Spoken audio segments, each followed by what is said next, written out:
here I am, not making my second vlog using my new phone. So again, you're gonna notice a bit of tweaking on the quality of the camera, mostly because I am experimenting on it, and sometimes I feel too lazy to, test it out by myself, and then. I find these talking about the movies that I watch a little bit more comfortable to make them. And you know how much it is of a hassle to make a redo out of it. I mean, I talk all of these movies off script and without a script or anything. It's just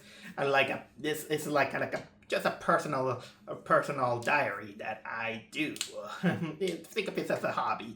Again, I'm not an expert with that, but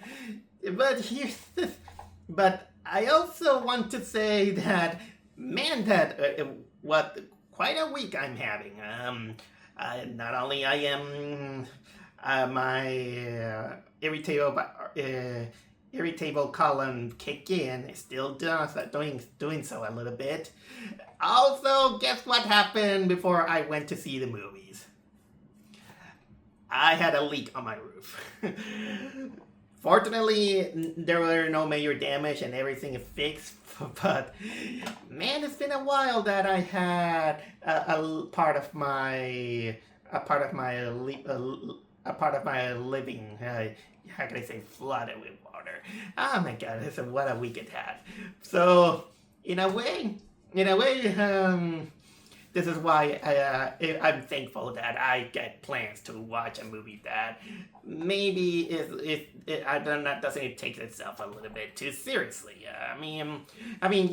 Nowadays movies are kind of sucking more than nowadays. Some of them are kind of like off the track and all that. Last week I seen a lot of people still praising Thunderbolts from last week. I did say that while I did like the movie, I still think that it has problems, that it's still not that good, really. It's not that, how can I say, the best of them all. Some parts are card correctly, but I will say that still, personally, I think that a movie that depresses me more than, having fun with it, as considering that it's a Marvel movie, it have kind of like a divisive feeling about it. But I'm not here to talk about that thing. I want to embrace my corny side of the spectrum, and that is when I went to go watch Clown in a Cornfield.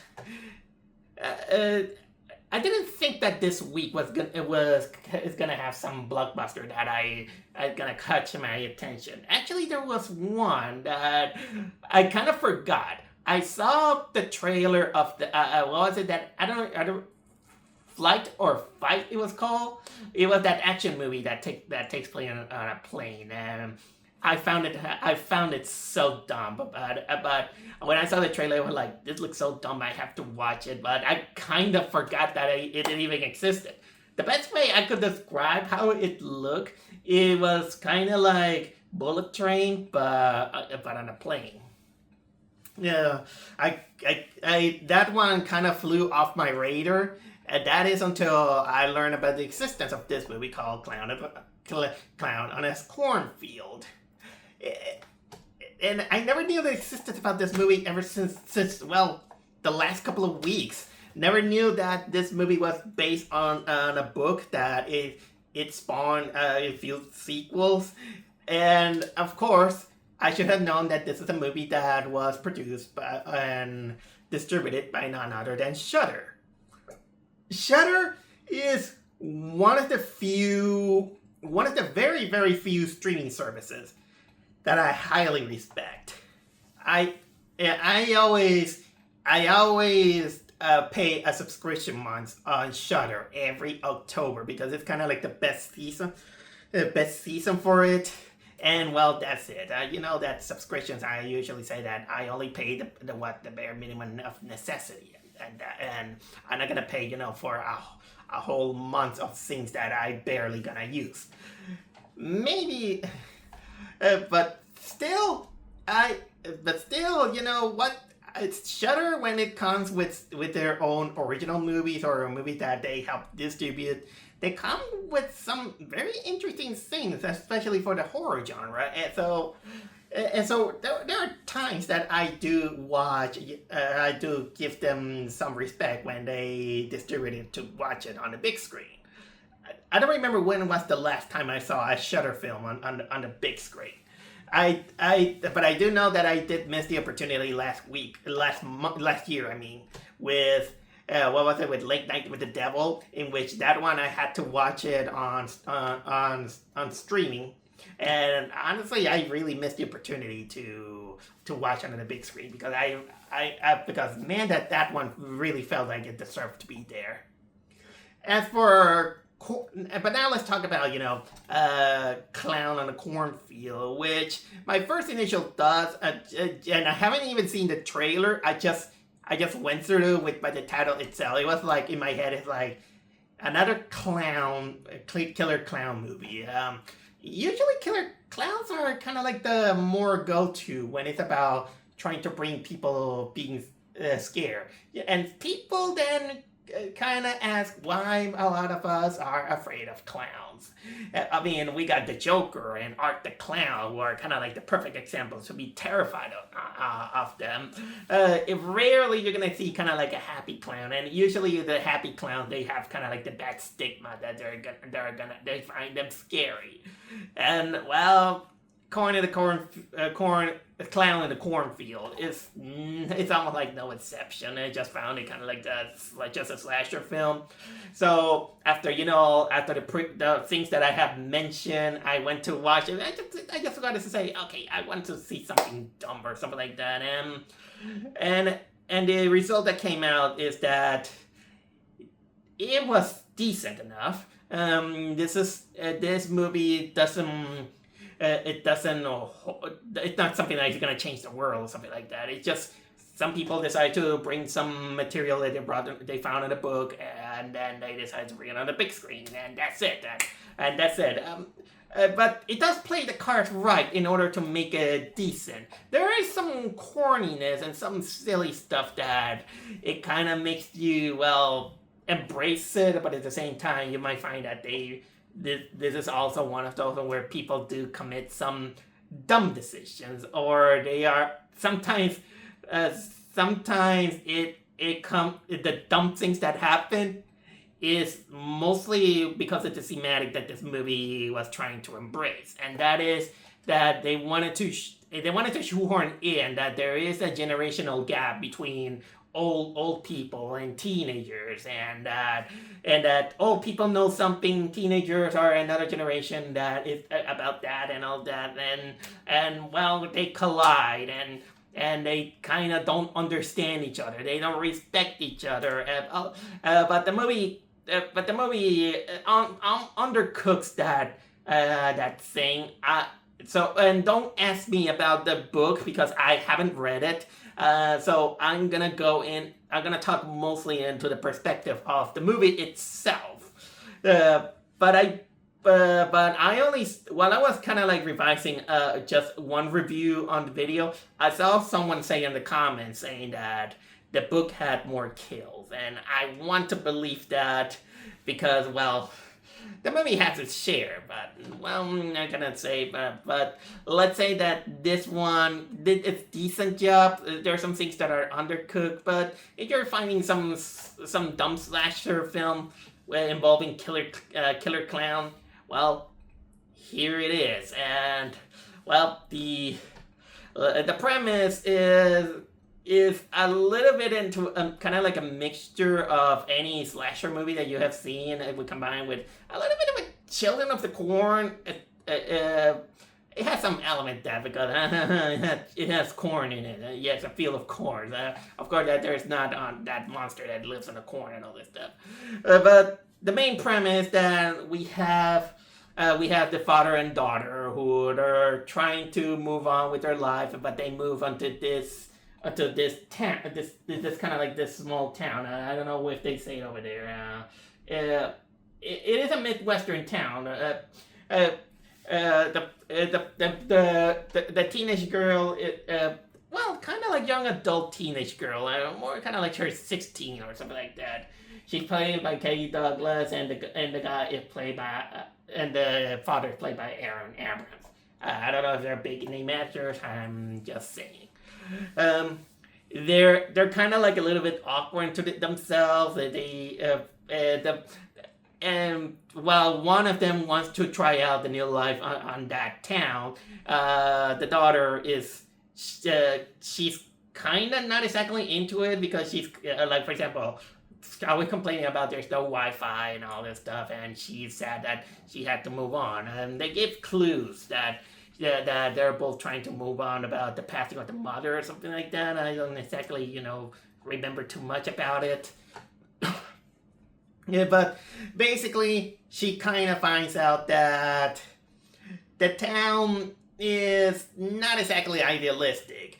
It's almost like a retro town, kind of stuck in the 90s, and they want to preserve it like that. A lot of people are kind of like conservative. They have conservative views on how it should stay, and also it is going through a little bit of a financial trouble because the factory that they had, which is kind of like a corn syrup factory with a clown as a mascot, it burned down, and everything hit. The town is kind of like a little bit downhill, and they're just kind of like trying to survive. They even trying to motivate people to embrace 100 years of Founders Day and all this stuff, and also, some of the community, of course, they're not very nice. They have a disdain to her because, she's part of the new generation. So she befriends these kind of like these other kids. Who, you know what?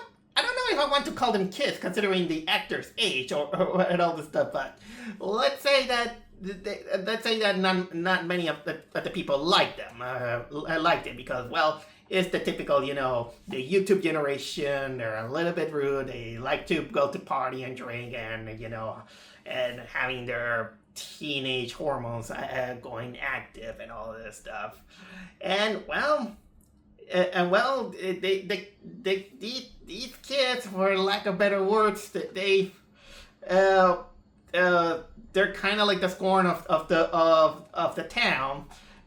But they don't care. They just like to make YouTube videos. They're actually very proud that they made a video in which it involved apparently a killer clown on it. But long story short, they found apparently someone dressed out as a clown begins to stalk them and starts killing them.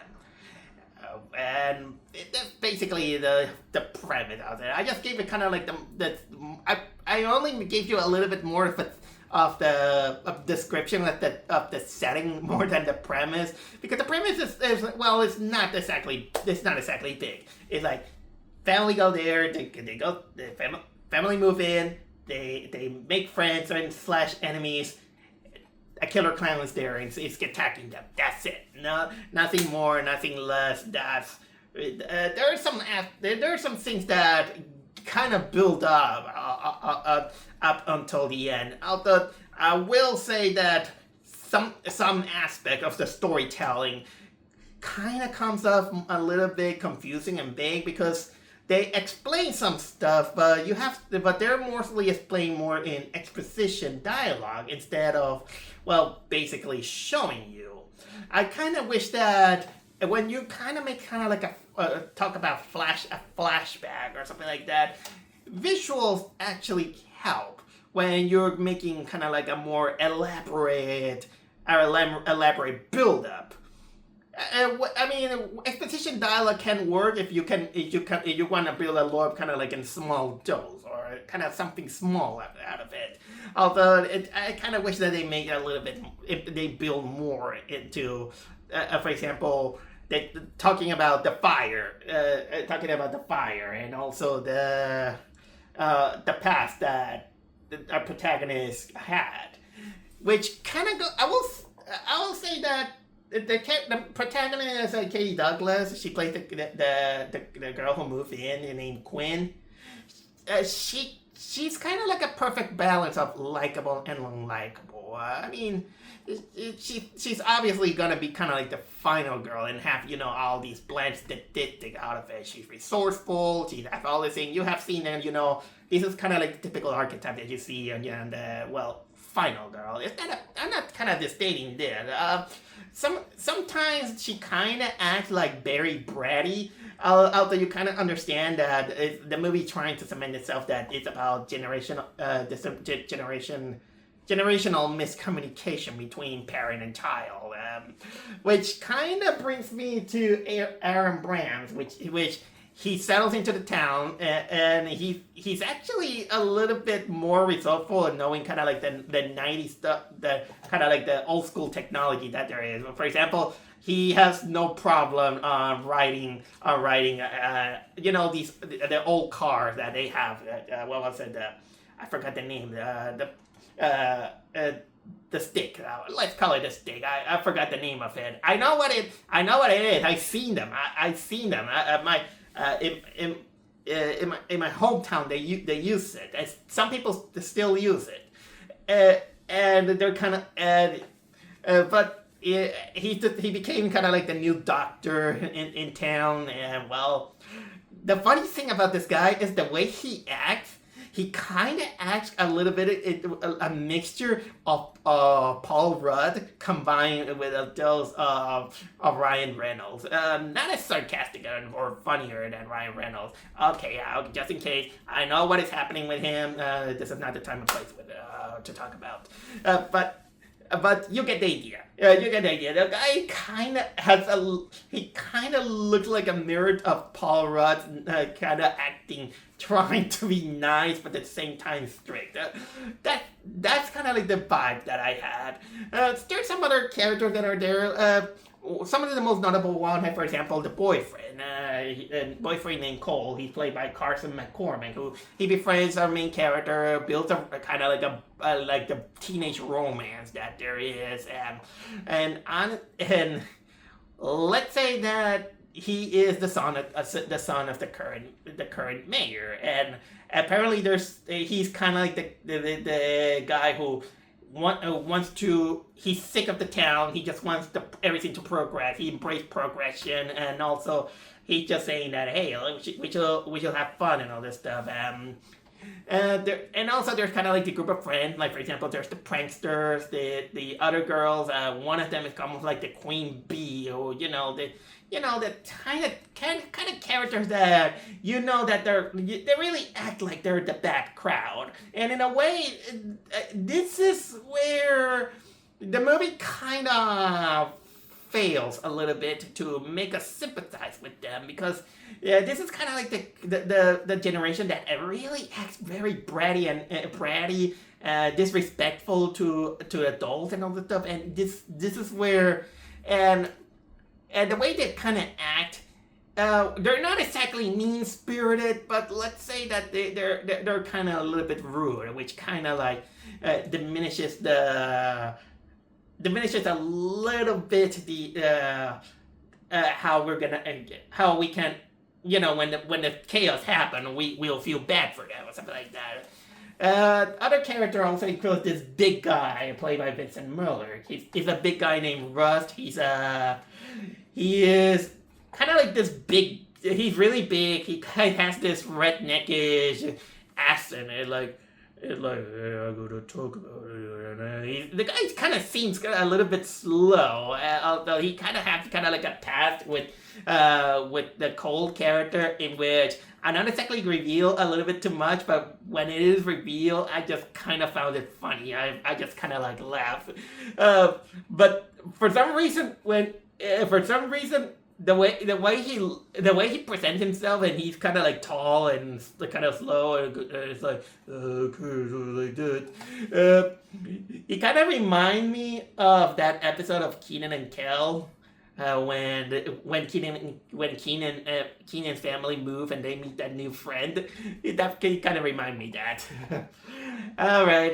Also, of course, that we also see that this group of kids are hated by the very strict teacher, who the scene in which he's involved the school, it's something I really admit that prank was kind of funny. There is the no nonsense sheriff who he also has an eye on them. The waitress, the mayor, and all this stuff, and nothing more, nothing less. These are kind of like the typical horror cast that you're gonna get in these. This. So, oh yeah, the clown. Frendo the clown. The Frendo, I will say that it's mostly kind of like a guy in a costume. Okay, there's more to that, but I am not gonna reveal too much, at least yet. But the design is fine. I did like that when I entered the movie theater where I went through. They did have kind of like this big giant Jack in the Box kind of clown in it, because there is a motif that that the clown, before killing its victims, it always leave kind of like this really small Jack in the Box in which they play out. It's just kind of like nothing more, nothing less. But once they wind it up, then the clown kind of attacks. It's almost like their calling card. And again, this clown, although the clown, let's say that it's not as scary as Art the Clown, but I will say that it does have some real vicious kills. This is where I go with a little bit of cinematography, in which it is decently shot. There's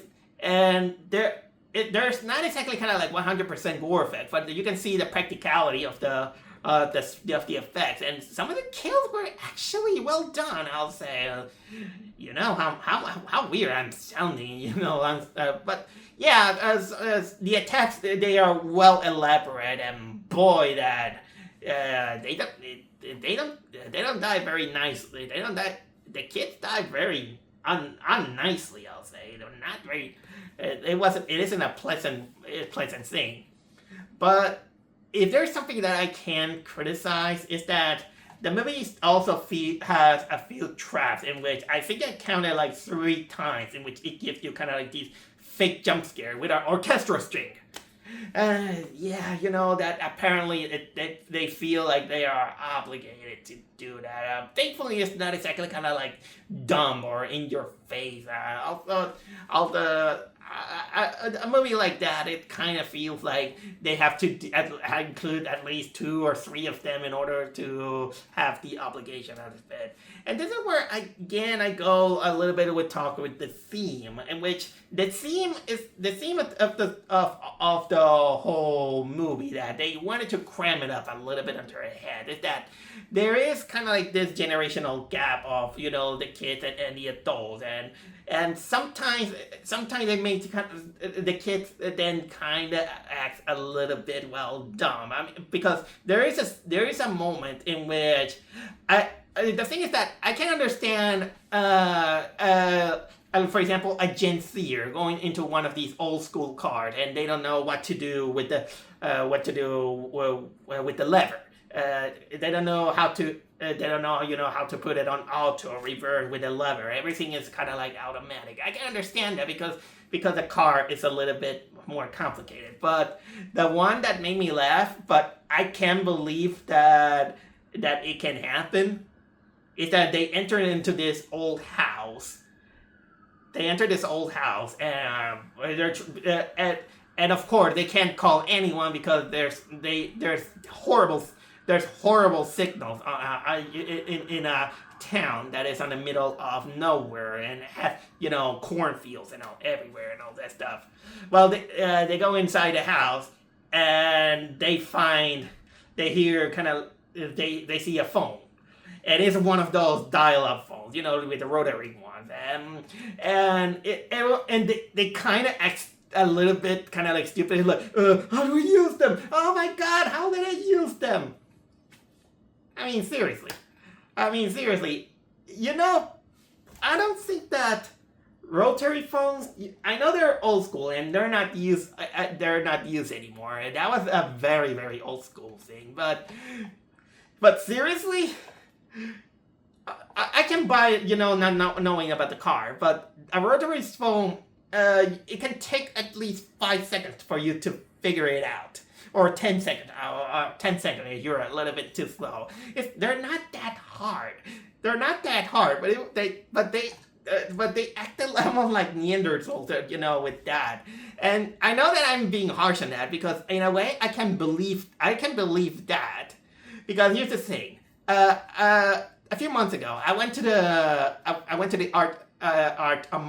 the Museum of Modern Art, and there was a segment about old phones, and there was a rotary phone. I just stayed there and I was like, reminiscing the feeling, because I did have family members and even who had that kind of phone, and I lived during that period. Oh man, I'm getting old. And then I found some students in which they really asked me, hey, how do I use them?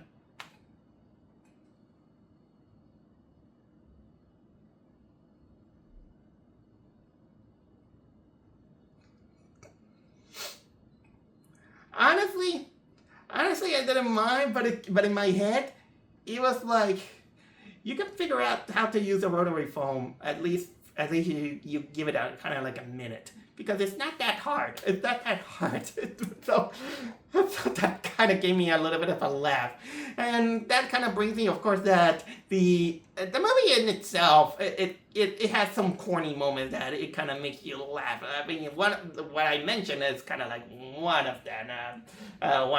Although it doesn't trespass to the moment that it gets to the silly moment. But going back to the generational gap, here is another critique that I do have with this movie. When it's about that thing, and then I did mention that it was undercooked, is that because when you see the whole reveal of the whole thing, it kind of backs down a little bit into what it was trying to do, and at the same time you kind of notice that the movie basically was more taking the kid side and more than the adult side. And they wanted to showcase, that the progress of the kid's point of view is the one that we should side on, and we should not like the adults, because okay, granted, the old generation, except for the father, they're mean, they're overly strict, they are distrustful.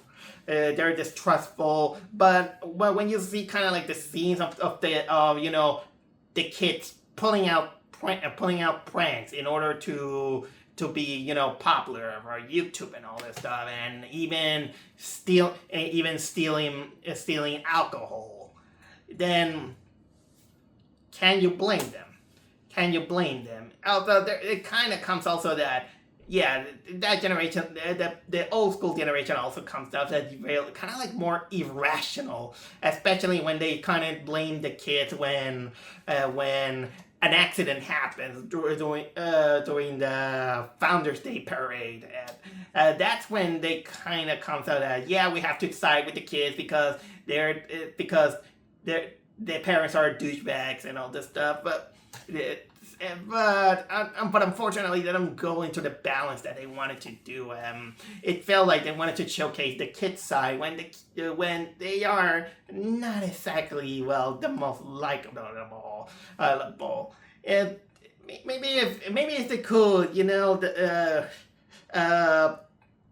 maybe if you could, how could I say, balance a little things out in which there is no good or evil or something like that, or taking both sides in a way. And maybe I think that this movie it really had a clever idea, but it wasn't clever enough to kind of like to make the execution how could I say, a little bit more intelligent. I think that movie could have been a little bit more clever, but it decided to go with well, let's make a typical slasher film, and well, there we go. That's not a bad thing. I'm just kind of saying. Although, yeah, the reveal of the reveal of the whole fiasco, it really comes out of it is both predictable and unpredictable at the same time, and well, things happen, but but I will say that something did happen, and in a way, I was kind of like, okay, that feels incomplete, and the movie ends, and I was like, I have one question, but then that question was answered partially when I realized that this is a movie based on a book that actually has sequels. So apparently there is gonna be a sequel. So maybe it's gonna answer that question. so probably jokes on me.